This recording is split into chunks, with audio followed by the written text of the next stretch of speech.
Hello, I'm Kevin Lentz, and welcome to Wine Wednesday here at French Grocery. I want to thank everybody who has been a part of this thus far. It's amazing. I appreciate all the great comments and responses. Keep tuning in. We're learning as we go. We're having a lot of fun doing it. And today we're talking about red blends, specifically, though, those from the Southern Rhone Valley. Now, as a merchant of French wine, I'm kind of at a loss with all the people that are coming in and saying, I love red blends, find me a red blend, because that is the essence of many of the greatest French wines, certainly from the south of France, from Bordeaux as well. These are blends, Languedoc, all over France. But I think that what's going on here is you've got a lot of new wines coming out of California that are marketed simply as red blends. And I'm sure there's lots of Cabernet and Merlot in there, like we might find in Bordeaux, but there's also Syrah and Grenache and Mourvedre and some other Rhone Valley stuff going on. So let's cut to the chase here. And at the very outset, I want to point out Châteauneuf-du-Pape. This is the epicenter of what it means to be a Southern French wine. This is a blended wine. Grenache is the base. There's 13 or 14 varietals they can put in this wine. You may only find Syrah, Grenache, Mourvedre, maybe a few others as well. I love this producer. I love that this is also a wine from 2001. These are age-worthy wines. They often, after 7 to 10 years, that's when they really start hitting home runs. And we've got a few of these on the shelf still. These are traditionally made.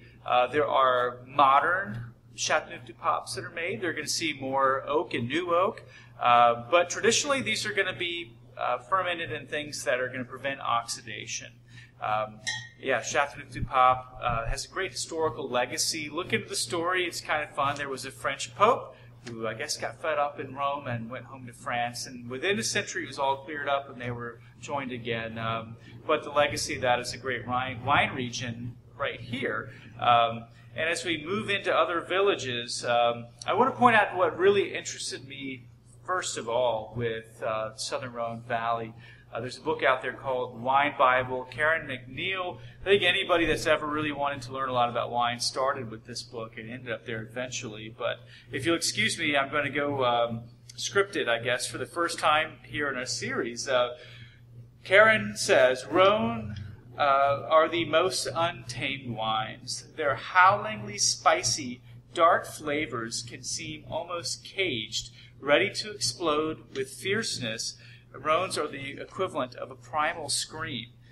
Sign me up. So this is exactly what I love the most about Rhone wines. From north to south, we're talking today about those in the south. In the north, they're 100% Syrah when they're red. In the south, they're blended. Syrah is going to be a component, but not the only one. Like I said before, Grenache is the main one. Châteauneuf-du-Pape is probably the grandfather of them all. But as we move out beyond that epicenter, Gigondas, Vacqueyras, Lirac, Bon-de-Vigny, Côtes-du-Rhône, you'll see 3-to-1 Côtes-du-Rhône here on the shelf. These are certainly the most affordable.